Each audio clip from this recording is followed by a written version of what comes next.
लोकशाही मराठीच्या बातमीचा दणका पाहायला मिळतोय।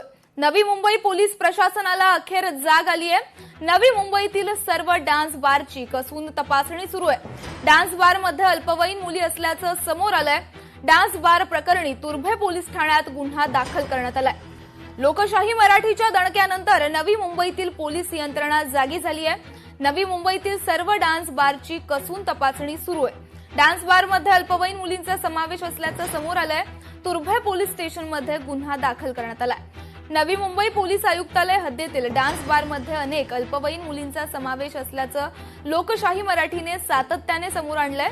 या पार्श्वभूमीवर पोलिसांनी सावली व मनीष डान्स बारवर कारवाई केली असून 4 जणांविरुद्ध गुन्हा दाखल केलाय। तर एका अल्पवयीन मुलीला तिच्या वडिलांनी जबरदस्तीने लेडीज बारमध्ये अश्लील कामासाठी ढकललं असल्याची धक्कादायक बाब समोर आली आहे।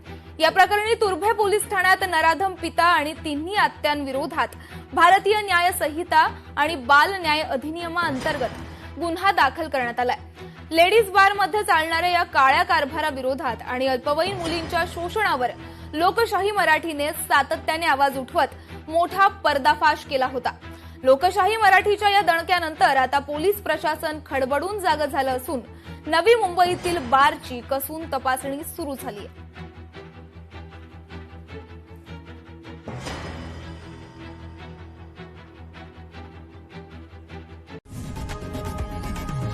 लोकशाही मराठी ऐका, पहा, जागरूक रहा।